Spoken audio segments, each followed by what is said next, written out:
2021년 첫 번째 금요일 저녁 금요 그레이스 프로십입니다.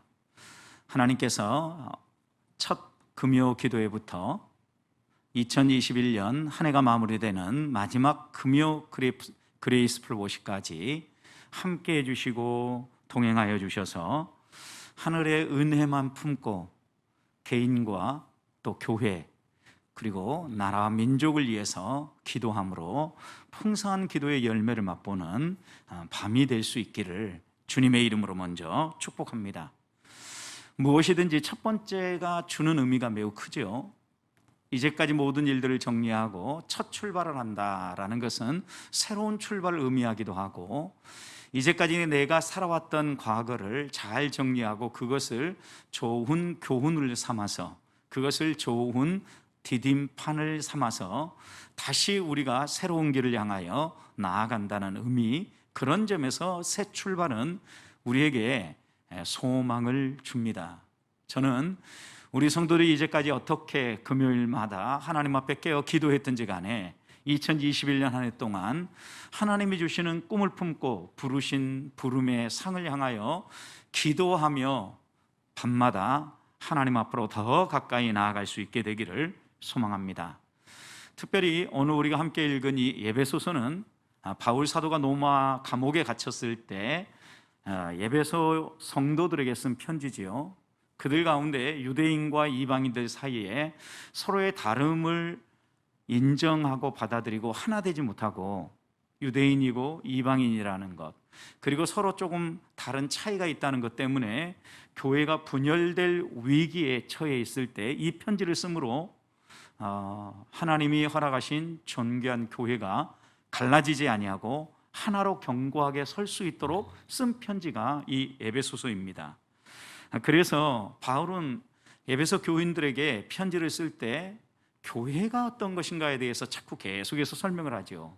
그래서 교회에 대해서 설명하는 여러 가지 이미지가 있는데, 그리스도의 몸이다, 그리스도의 신부다, 또 교회는 성령의 전이다, 뭐 이런 표현들을 에베소서에서 반복해서 표현합니다. 그런데 교회를 이런 표현들 가운데 가장 잘 묘사해 주는 표현이 있다고 하면 그리스도의 몸이라는 표현입니다. 우리는 그리스도를 머리로 하는 몸의 각 지체들로서 교회를 이루고 있다는 것이죠. 여러분, 그런 점에서 바울은 4장을 시작하면서 우리 모두에게 너희는 하나다라는 점을 강조합니다. 우리가 하나인 이유는 4장 3절 성령이 하나 되게 하셨기 때문에 너희가 이 하나 되게 하신 것을 힘써 지키라 라고 이렇게 권하면서 우리가 하나일 수밖에 없는 이유를 몇 가지 드는데, 5절 말씀을 보면 주도 한 분이고 우리의 믿음도 하나고 세례도 하나다. 이 이야기는 뭐냐면 우리가 예수를 믿는다라고 할 때 우리는 근본적으로 그 믿음 안에서 다 하나라는 거죠. 이 점에서 잊지 말라는 겁니다. 꼭 지역 교회만 하나가 아니라 예수 그리스도를 개인의 구주로 영접하고 믿는 보편적 교회, 우주적 교회, 이 모든 사람들이 다 하나라는 것을 잊지 말라는 겁니다. 또 하나, 15절과 16절에서 우리가 또 하나라는 이유는 우리 모두는 그리스도를 머리로 하는 몸의 각각의 지체이기 때문이다. 여러분 생각해 보십시오. 그리스도를 머리로 해서 우리가 모두 다 지체로 연결되어져 있기 때문에 우리는 아무리 서로 다르다고 해도, 또 하는 역할이 다르고 기능이 다르다고 해도 우리는 한 몸의 지체입니다. 한 몸의 지체가 떨어져 있어 보십시오. 얼마나 고통스럽고 얼마나 힘들겠습니까? 각각의 지체가 서로의 역할을 감당하고 제 기능을 감당할 때 한 몸이 건강한 기능을 하는 거 아니겠습니까? 그래서 16절 말씀 보십시오. 이렇게 이야기합니다. 그에게서 온 몸이 각 마디를 통하여 도움을 받음으로 연결되고 결합되어서 각 지체의 분량대로 역사하여 그 몸을 자라게 하며 사랑 안에서 스스로 세우느니라. 여러분, 머리는 그리스도인데 우리는 그 머리에 연결되어져 있다는 거죠. 그런데 어떻게 온몸이 연결됩니까? 다시 보십시오. 온몸이 무엇을 통하여서 연결됩니까? 각 마디를 통하여서 연결됩니다. 그런데 각 마디를 통하여서 도움을 받음으로 그랬어요. 여러분, 우리는 우리의 몸의 지체라 그랬습니다. 그러면 각 마디는 뭘까요? 각 마디를 통하여서 도움을 얻어 우리 지체가 서로 머리 대신 그리스도에게 연결된다 그랬는데, 여기에 그러면 각 마디는 무엇일까? 우리가 이런 질문 한번 던져볼 만하죠. 12절 말씀 한번 보시겠습니까? 이는 성도를 온전하게 하며 봉사의 일을 하게 하며 그리스도의 몸을 세우려 합니다. 그리스도의 몸을 세우는데 이게 어떻게 세워지는가? 여기에서 이야기할 때 하나님이 주신 은사를 따라서 성도가 온전하여지고 성도가 봉사를 함으로 말미암아 그리스도의 몸이 세워진다라는 거예요. 여러분, 그리스도의 몸이 세워지는 것이 성도들의 봉사와 연결되어져 있다는 거예요. 자, 그렇다면 우리의 온몸이 각각의 지체가 서로 결합되고 서로 하나 되는데 어떻게 하나 되는가? 여기에 각 마디를 여러 가지 다양한 방법으로 해석해 볼 수 있는데, 저는 이 각 마디를 통하여 연결된다는 의미는 성도들이 하나님이 주신 은사를 따라서 서로 봉사하고 섬김으로 연결되고 결합된다는 겁니다. 자, 그렇다면 우리는 이렇게 얘기해 볼 수 있습니다. 우리가 그리스도 안에서 한 몸을 이뤘다라고 얘기하면서 교회 안에서 섬기지 않습니다. 봉사하지 않습니다. 함께 나와서 하나님의 말씀을 따라 행하지 않습니다. 그러면 우리 각각의 지체가 연결될 기회를 잃어버리는 거죠. 또 16절도 보십시오. 16절 마지막에 보면 연결되고 결합되어서 각 지체의 분량대로 역사하여 그 몸을 자라게 할 뿐만 아니라 사랑 안에서 이렇게 연결을 시켜놓으면요, 가만둬도 그 다음 사랑 안에서 스스로 세워진다 그랬어요. 여러분, 그러니까 우리 각 마디를 통하여서 우리 성도들이 하나님이 주신 은사를 따라서 봉사함으로 서로 지체가 연결되어지면, 여러분 생각해 보십시오. 우리가 교회 안에서 어떤 봉사를 할 때 이 봉사를 통해서 성도가 서로 만나게 되고 서로 교제하게 되고 함께하게 되고 이러면서 성장하게 되고 교회는 세워진다라는 의미인 거죠. 그런 점에서 우리는 언제부턴가 섬긴다, 봉사한다, 이것에 대해서 많이 두려워하기도 하고 나이도 먹고 힘도 들으니까 좀 내려놨으면 좋겠다라고 표현할 때가 많습니다. 여러분, 그러나 여러분, 우리가 나이가 들어도 우리의 몸 지체가 연결되어지는 방법은 각 마디를 통하여서예요. 서로 하나님이 주신 은사를 따라 섬김으로 연결되어져요. 그렇다면 주님 오시는 그날까지 우리가 포기하지 않을 것은 모양은 다르고 역할은 다르고 은사는 달라서 섬김의 모양은 다른다 할지라도 어떤 모양으로든 섬기는 자로 있어야 된다는 겁니다.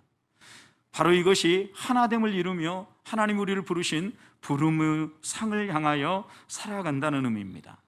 여러분, 그런데 봉사가 사라져 보십시오. 섬김이 사라져 보십시오. 그러면 각 마디를 통하여서 연결되어지는 이 연결이 어떻게 되는 거예요? 끊어지는 거죠. 여러분, 우리의 몸에 있어서 지체가 끊어진다라는 고통 여러분 생각해 봤습니까? 운동을 하다가 실수로 넘어져 가지고 여러분 팔꿈치가 부러졌다, 발목이 부러졌다, 이렇게 생각해 보십시오. 어떻습니까? 이루 표현할 수 없어요, 그 고통은. 여러분, 그런데 우리가 이런 고통을 느껴야 되는데 하나님께서 부르신 부름의 상을 향해서 나아갈 때 교회의 하나됨, 교회의 존귀함, 이 교회를 통하여서 하나님이 이루고자 하시는 뜻을 우리가 이루어갈 때 봉사와 섬김으로 함께 세우면서 이렇게 건강한 교회를 세워가야 되는데, 우리가 이것을 잃어버리는 순간 서로 끊어지는 아픔이 있다는 것 잊지 말아야 합니다. 하나됨을 이루며 부르신 소명을 따라 하나님이 주신 이 놀라운 사명을 이루어가는 길이 무엇이겠습니까? 오늘 본문에 분명히 이 모든 일이 성령의 하나 되게 하심으로 가능하다 그랬습니다. 여러분, 섬김은 무엇으로 섬기는 겁니까? 하나님 각각에 주신 은사를 따라 섬기는 거예요. 그런데 그 은사는 누가 주십니까? 성령이 주시는 겁니다. 그래서 성령께서 이 은사를 통하여서 우리의 각 지체들을 묶고 엮고 각 마디를 통하여서 하나님의 은혜가 흘러가게 하시고 하나님의 사랑이 흘러가게 하심으로 하나 되게 하시고 또 자라게 하시고 성숙하게 하신다는 겁니다. 그렇다면 우리들이 성령 하나님을 인정해야 합니다. 내 마음 가운데 성령께서 나를 붙잡고 또 내 삶을 이끌어 가도록 인정해야 합니다. 인정하는 가장 좋은 방법이 무엇입니까? 성령께서 우리에게 말씀하실 때, 성령께서 우리에게 감동 감화를 주실 때 그것에 순종하는 거죠. 베풀라고 할 때 베풀고 이런 방법으로 섬기는 게 좋겠다라고 말씀하실 때 그것에 순종하면서 움직이는 거죠. 여러분, 이런 기능이 살아날 때 그 교회가 세상의 방법을 따라 움직이는 교회가 아니라 하나님의 손길에 의해서 움직이는, 하나님의 영의 지배를 받는 교회로, 그리스도의 몸으로 건강하게 서는 것 아니겠습니까? 다시 한 번 더 우리가 성령이 이끄시는 대로 순종하면서 우리의 교회를 건강하게 세워가기 위하여서 나는 성령을 인정하고 있는가? 성령께서 내게 말씀하시도록 바라보고 있는가? 그리고 성령께서 내게 무언가 감동 감화를 주셨을 때 소멸하지 아니하고 그 감동 감화 주신 대로 순종하며 섬기고 있는가? 돌아보면서 2021년 한 해 주의 교회를 더욱 건강하게 세우고 부르신 부름의 상을 향하여 달려나가는 성도들이 되시기를 주님의 이름으로 축복합니다. 두 번째입니다. 성령께서 하나됨을 선물로 주실 때 우리의 몫도 있어요. 성령께서 우리에게 은사를 주셔서 교회를 섬기게 하고 그 섬김을 통하여서 각각의 지체가 연결되고 하나 되게 하셨는데, 여러분, 그때 우리는 성령의 은사를 따라서 섬겨야 해요. 11절, 12절 보십시오. 우리가 읽었던 본문이죠. 어떤 사람은 사도, 어떤 사람은 선지자, 또 복음 전하는 자, 목사, 교사. 여러분, 이건 직분을 이야기하는 게 아니에요. 여기에서 오해하지 말아야 될 것은 이런 어떤 그 역할들이 나오니까 우리는 제일 먼저 바로 교회 안에 어떤 직분을 떠올립니다. 그런데 본문은 이것이 직분이 아니라 은사로 묘사되고 있다는 거 기억하셔야 합니다. 은사로 묘사된다는 것은 하나님께서 성령의 은사를 주셔서 사도의 역할을 감당하도록, 또 선지자의 역할을 감당하도록, 복음 전환자의 역할을 감당하도록 하게 하고 있는 거죠. 여러분, 그러니까 우리가 예를 들어서 목사로, 장로로, 안수집사로, 권사로 섬기는 것도요, 이게 직분을 따라 섬기는 게 아니라 하나님 우리에게 주신 은사를 따라서 역할을 해가는 거죠. 목사는 말씀을 가르치고 또 성도들을 건강하게 세우기 위해서 달려나간다면, 하나님이 기름 부어 세우신 장로님들은 교회를 치리하고 교회가 건강하게 설 수 있도록 성도를 돌아보며 함께 다스려가는 것. 그런데 이걸 인간의 방법과 지혜가 아니라 무엇으로 다스리는 거예요? 하나님이 주시는 은사로 섬겨가는 거죠. 그런 점에서 이게 직분이 아니라 은사라는 거예요. 은사. 바울이 성경 곳곳에서 은사의 목록들을 이야기하는데 은사의 목록이 다 다양하다 그랬죠. 일치하지 않아요. 그러면 다양한 은사가 있다라는 거예요. 예를 들어 교회 안에 나는 찬양대원으로, 또 반주하는 반주자로, 그리고 또 나는 교회 안에서 조용히 청소하는 사람도, 그리고 교사로 섬기는 사람도, 여러 가지 다양한 일들을 섬기는데 이게 직분이 아니라, 교사가 직분이 아니라, 찬양대원이 직분이 아니라, 반주자가 직분이 아니라 하나님의 은사를 따라 섬기는 일이 되어질 때, 여러분, 이것을 통하여서 12절 보세요. 성도를 어떻게 해야? 온전하게 만들어줘요. 그리고 봉사일을 하게 돼요. 그리고 그리스도의 몸을 세우게 돼요. 근데 이 말씀을 곰곰이 읽고 또 읽어보면요, 이 말씀은요 모아져요. 어떻게 모아집니까? 주님께서, 하나님께서 우리에게 은사를 주신 이유가 무엇인가를 분명하게 묘사하고 있는 거예요. 그것은 교회를 세우기 위함이에요. 은사를 통하여서 교회를 건강하게 세우는데 어떻게 세우느냐? 하나님께서 각 사람에게 주신 은사를 따라서 섬길 때 두 가지가 온전하게 세워져요. 하나는 내 자신이 온전히 세워져요. 또 하나는 내가 하나로 엮어져 있는 교회가 온전히 세워져요. 12절 말씀 다시 보십시오. 여러분, 성도를 온전하게 하며 그랬어요. 무엇을 통해서 성도를 온전하게 합니까? 하나님이 은사를 따라, 하나님이 주신 은사를 따라 교회를 섬김으로 성도가 온전해진다라는 이 하나의 표현이에요. 또 하나는 봉사의 일을 하면서 그리스도의 몸을 세운다 그랬어요. 여러분, 그러니까 성도들이 하나님이 주신 은사를 따라서 섬겨 나아갈 때 내가 온전해지고 교회가 온전해지는 거죠. 자, 그러니까 우리가 하나님 앞에서 하나님이 주신 은사를 따라 섬기지 아니하고 움직이지 아니하고 가만히 주저앉아 있으면 온전해질 기회를 놓쳐버리는 거예요. 하나님의 교회를 건강하게 세우는 그 놀라운 사명을 잃어버리는 거예요. 그런 점에서 저는 우리 보백교회가 2021년 하나님 앞에서 하나님이 내게 주신 은사가 무엇인가를 돌아보면서 하나님이 주신 은사를 따라서 섬기는 삶을 살아가기를 소망합니다.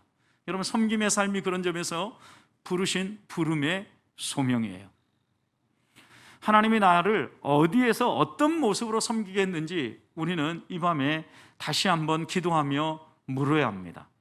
그리고 그 일을 우리가 섬김으로 말미암아 우리에게 주시는 유익을 누려야 돼요. 두 가지 유익이라겠죠. 어떤 유익입니까? 첫 번째, 내가 온전해지는 거예요. 성도가 온전해지는 거예요. 여러분, 내가 온전해지는데 16절, 그에게서 온몸이 각 마디를 통하여 도움을 받음으로 연결되어지고 결합되어 각 지체의 분량대로 역사하여 그 몸, 교회를 자라게 하며 사랑 안에서 스스로 세운다 그랬어요. 여러분, 사랑 안에서 스스로 세워진다. 건강한 몸은 가만히 있어도 자가 면역력이 뛰어나서요, 건강함을 유지한다는 거예요. 여러분, 우리가 이런 건강함이 스스로 서기 위해서는요, 건강하게 스스로 여러 질병들도 물리치고 당당하게 살아가기 위해서는요, 무엇보다도 우리가 제 역할을 감당하고 있어야 돼요. 몸이 제 기능을 할 때, 여러분, 발은 걷는 것이 주목적이에요. 그런데 발이 걷기 싫다고 해서 걷지 않고 가만히 있어 보십시오. 건강한 삶을 살 수가 없어요.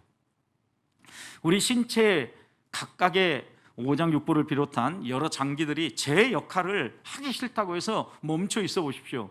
그러면 우리 몸에 당장 문제가 생겨요. 그러니까 우리 각각의 지체들이 있는 자리에서요, 내 역할을 감당하면서 움직일 때 건강함을 유지하고 우리 스스로 이 건강한 몸을 세워갈 수 있다는 거예요. 연합하여서 우리가 자라가야 될 목표가 13절에 나오죠. 우리가 다 하나님의 아들을 믿는 것과 아는 일에 하나가 되어서 온전한 사람을 이루어 그랬어요.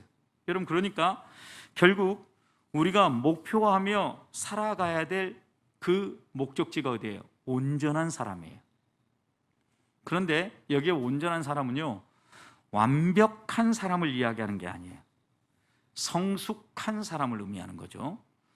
성숙하다라는 것은 여러분, 어린아이와 비교할 때 성숙함을 이야기하는 거예요. 그래서 14절 보십시오. 이어지는, 이는 우리가 이제부터 어린아이가 되지 아니하여서 사람의 속임수라든가 간사한 유혹, 세상의 여러 가지 교훈의 풍조들, 이런 것들에 요동하거나 흔들리지 아니하고 살아가는 사람. 이 사람이 어떤 사람이에요? 성숙한 사람. 이 13절에서 온전한 사람을 이야기하는 거예요. 그래서 이 온전한 사람이 목표를 두고 자라가야 되는데 어디까지 자라가야 된다고 얘기합니까? 그리스도의 장성한 분량에 충만한 데까지. 이게 뭔가가 지금 계속해서 반복되는 것 같은데 이런 얘기예요, 여러분. 우리가 주님을 닮아가야 되는데 주님의 어떤 한 부분을 닮았다고 해서 만족하지 말고 장성한 그 분량에 충만한 데까지라는 의미는 주님의 모든 부분을 닮아갈 때까지. 예를 들어서 생각하는 것, 마음 쓰는 것, 말하는 것, 행동하는 것, 이 모든 부분에 주님의 냄새가 묻어나도록 닮아가는 것. 이게 뭐예요? 주의 장성한 분량이 충만한 데까지예요. 그러니까 내가 어느 한 가지를 이뤘다고 해서 만족하고 주저앉지 말고 내 모든 삶이 완벽하게 주를 닮을 때까지 나아가라는 거죠. 여러분, 어떤 사람이 그리스도를 온전히 그렇게 닮을 수 있겠습니까? 불가능하다고 생각할 수 있습니다. 그러나 하나님은 우리에게 신의 성품에 참여하도록 은혜를 베푸셨고, 신의 성품에 참여할 뿐만 아니라 그리스도의 장성한 분량에 충만한 데 이를 때까지 우리들이 다듬어지고 성숙하기를 원하시는 거예요. 여러분, 그런데 이 성숙이 어떻게 일어납니까? 본문에서는 두 가지를 얘기했어요. 13절 다시 보십시오. 우리가 다 하나님의 아들을 어떻게 하는 거예요? 믿는 것. 또 하나는 뭐예요? 아는 것이에요. 예수 그리스도 하나님의 아들을 우리가 믿는 믿음에 있어서 견고하게 설 때 이렇게 주님을 닮아가는데 충만한 데까지 이룰 수 있다라는 거예요. 또 하나는 믿는 데서 멈추지 않고 더 깊이 알아가는 거죠. 이는 믿음과 알은 뗄래야 뗄 수 없는 관계죠. 하나님의 말씀을 듣고 그것을 깨달아 알면서 우리 안에 믿음이 생기고 이 믿음이 더 돈독해지는 거니까 주를 알아가는 것, 주를 믿는 것, 이것은요 어떻게 보면 하나라고 해도 과언이 아니에요. 적어도 우리가 주의 말씀을 사모하고 그 깨달은 바대로 주님을 더 견고하게 붙잡고 믿으며 살아갈 때 우리가 주를 닮아갈 수 있다는 거예요. 그러니까 우리가 주님 행세를 하고 주님처럼 말하기 위해서 막 언어를 비슷하게 말하고자 흉내내고 이러면서 닮아가는 걸 이야기하는 게 아니에요. 주님을 알아가면 알아갈수록 주의 말씀에 대해서 더 깊이 깨달으면 깨달을수록 나도 모르는 사이에 어떻게 되는 거예요? 닮아가는 거예요. 그리스도의 장성 분량에까지 자라가는 거예요. 그렇다면 우리가 해야 될 일은 무엇입니까? 내가 성숙하기 위해서도, 내가 주를 닮아가기 위해서도 2021년 내가 꿈꿔야 될 것은요 그리스도를 아는 것이에요. 그리스도를 믿는 일이에요. 교회 안에서 그리스도를 알아갈 수 있는 기회가 주어진다면, 그리스도를 더 믿을 수 있는 기회가 주어진다면 포기하지 아니하고 거기에 달려가야 돼요. 여러분, 교회 안에서 여러 가지 다양한 신앙훈련학교를 하고 예수님을 소개하고 예수님을 알아갈 수 있도록 이렇게 가르치는 여러 사역들이 있습니다. 그런데 그럴 때마다 나는 이미 알 만큼 알았다라고 생각을 하고 우리가 이런 모임에 소홀히 할 때가 있습니다. 여러분, 그런데 이 코로나19 바이러스가 우리의 행동 자체를 지금 제약하고 있지 않습니까? 그래서 이렇게 혹 한 해 겨울에도 예배당에 나오지 않고도 이 온라인으로 함께 말씀을 듣고 하나님 앞에 지금 우리의 신경을 집중하고 환경만 잘 조성하면 올바로 하나님을 예배하고 하나님을 바라볼 수 있지 않습니까? 여러분, 교육도 마찬가지입니다. 지금 하나님이 우리에게 성숙할 수 있는 절호의 기회를 주신 거예요. 최근에 TV 광고에도 보니까 중국의 모소라는 대나무에 대한 광고가 나오더라고요. 이 대나무는요 4년 동안은요 전혀 눈에 보이지도 않는데요. 그런데 땅속에서 계속해서 뿌리를 확장시키는 거예요. 그래서 5년째에는요 이 대나무가 자라는데 뭐 정말 우리가 상상할 수 없을 정도로 숲을 이루며 크게 자란다라는 거예요. 우후죽순이라는 말 여러분 기억하시죠? 순식간에 자라는 거예요. 왜요? 이미 밑에 뿌리를 깊이 받고요 자라갈 준비를, 양분을 충분히 축적하고 다 준비했기 때문에 죽순이 나오고 이미 자라기 시작할 때는요 우후죽순처럼 순식간에 자라오른다는 거예요. 성도 여러분, 어떻게 보면 이 코로나19가 주는 유익 가운데 하나를 들라고 하면 우리들이 여러 가지 시간의 제약과 장소의 제약에 빠져 있을 때 이 시간과 장소의 제약을 뛰어넘어서 훈련하고 하나님께 더 가까이 나아가고 그리스도를 알아갈 수 있도록 기회를 주고 있는 거 아니겠습니까? 2021년 한 해 우리 교회에서도 그래서 우리 여러 성도들이 그리스도를 더 알아가고 주의 교회를 더 은사를 따라서 잘 섬길 수 있도록 다양한 훈련과 다양한 교육의 기회를 제공하려고 합니다. 그럴 때마다 마다하지 아니하고 열심으로 참여하자는 거예요. 그리스도를 믿는 일, 아는 일에 우리가 하나가 되어서 그리스도의 장성한 분량에까지 이르러야 되지 않겠습니까? 그럴 때 나도 온전하게 서고 주의 교회도 온전하게 서는 복이 있다는 거예요.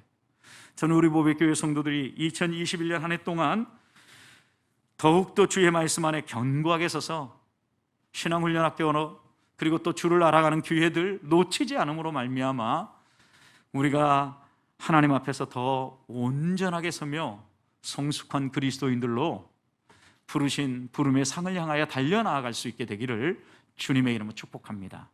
마지막입니다. 우리가 하나님이 주신 성령의 은사를 따라 섬길 때 또 하나의 유익은 나만 견고하게 서고 나만 건강하게 서는 데 목적이 있는 것이 아니라 이것으로 말미암아 교회가 건강하게 서게 해 주신다라는 겁니다. 여러분, 우리가 봉사를 할 때 그 봉사를 통하여서 각 마디가 각각의 지체를 연결해 준다 그랬죠. 여러분, 우리가 건강하게 썼어요. 이 각 마디가 건강하면은요, 각각의 몸의 지체들이요, 제 역할을 하게 돼요. 여러분, 우리 안에 있는 장기들도 생각해 보십시오. 혈관이라든가 여러 가지 그 연결해 주는 신경계라든가 이 모든 것들이요, 끊어져 있으면은요, 그것이 연결되어지지 않으면은요, 제 기능을 할 수가 없어요. 그런데 이렇게 연결해 주는 역할을 하는 것을 여러분, 은사를 따라 섬기는 거라고 하면, 우리가 은사를 따라 봉사일을 하고 섬기면 섬길수록 몸은 튼튼해지는 거예요. 그래서 우리 나이 들어가는 어른들에게 이렇게 얘기하잖아요. 누우면 죽고 움직이면 산다. 여러분, 이 말에 많은 의미가 담겨져 있죠. 가능하면 움직이라는 거죠.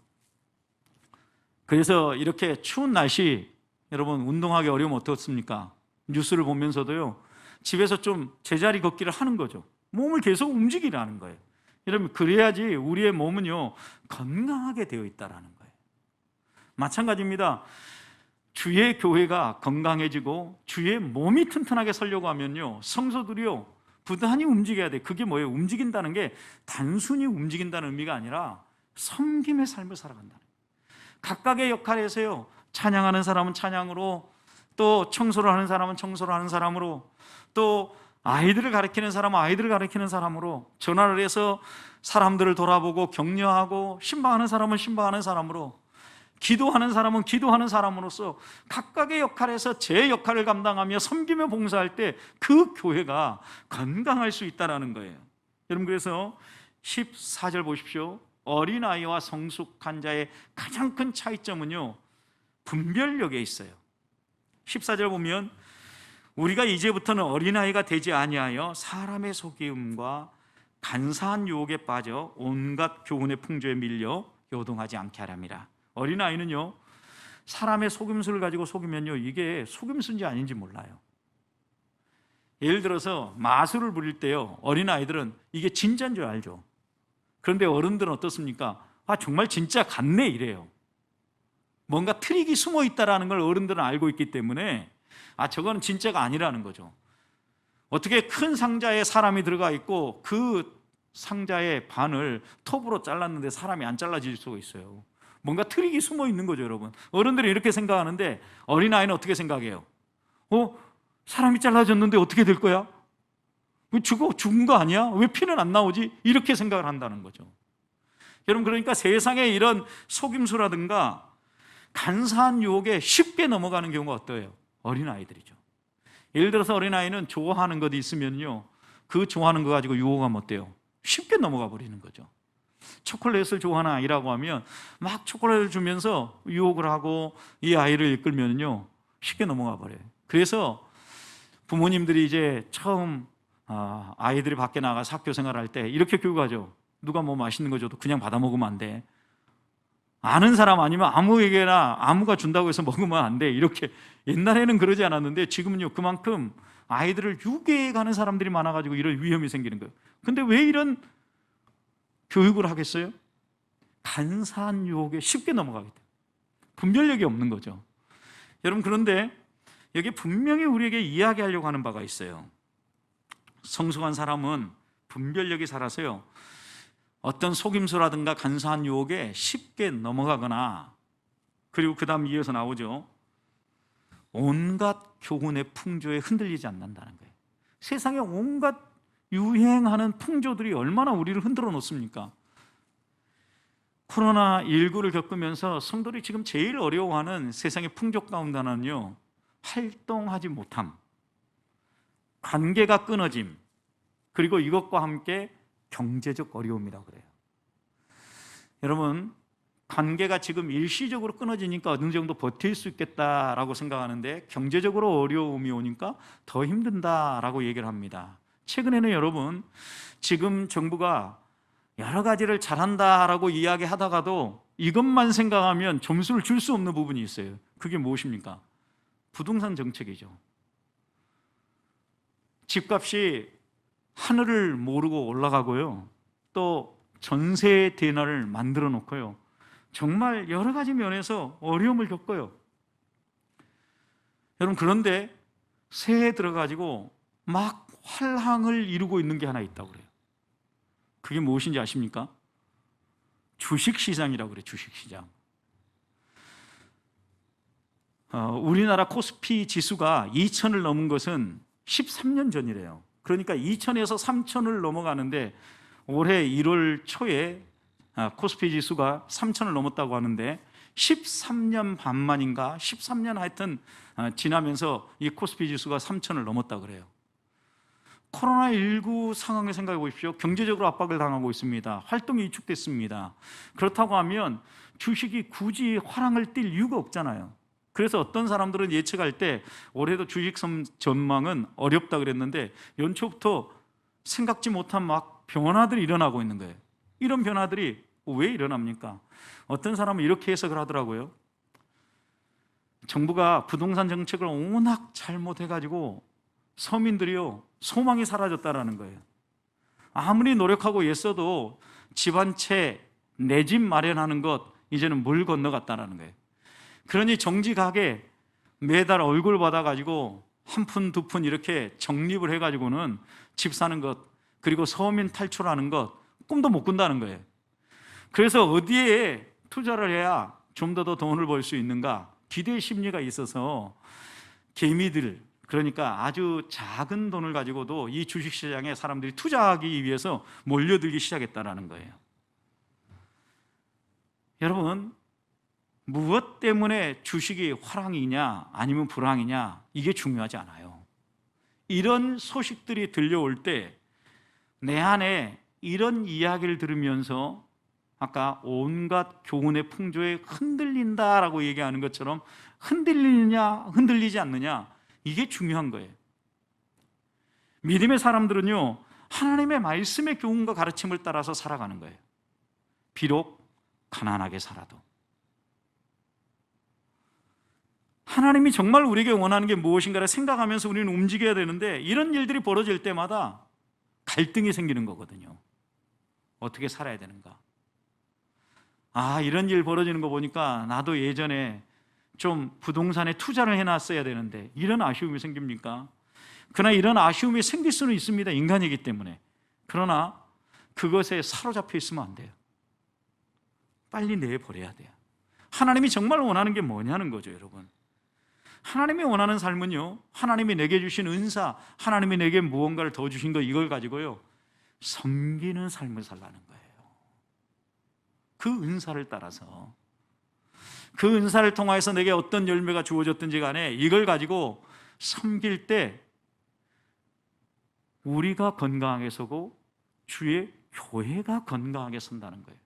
여러분, 그렇다면 내가 건강하게 서고 주의 교회가 건강하게 서는 일인가 아닌가를 우리는 항상 물어야 돼요. 하나님이 주신 은사를 따라서 봉사하고 섬기면 내 신앙만 성숙해도 문제고 교회만 건강하게 세워지는 것도 문제죠, 여러분. 나도 건강해지고 교회도 건강해지는 것, 이것이 하나님께서 우리에게 은사를 주신 이유이고 또한 은사를 통하여서 섬기며 살아갈 때 우리가 확인해야 될 매우 중요한 열매들입니다. 저는 우리 보배교회 성도들이요 2021년 한 해 살아갈 때에 하나님이 주신 은사를 따라서 사랑 안에서 하나됨을 힘쓰고, 두 번째는 하나님이 주신 은사를 따라 봉사하고 섬김으로 말미암아 내가 건강하게 서고 또 교회가 건강하게 서는 일들, 그것이 무엇인가를 찾읍시다. 그리고 이 일이 풍성한 열매를 맺을 수 있도록 그리스도를 믿는 일, 그리고 그리스도를 아는 일, 이것에 우리가 앞장서고 그 일에 하나됨으로 말미암아 세상 사람들의 속임수라든가 간사한 유혹에 넘어지지 아니하고 이런 세상에 흘러가는 여러 교훈과 풍조 때문에 마음 상하지 아니하고 하나님만 올곧게 붙잡고 섬기며 나아가므로 주님 오시는 그날까지 주의 순결한 신부로 부르심을 향하여서 나아가며 주와 동행하는 우리 보배교회 성도들이 되시기를 주님의 이름으로 축복합니다.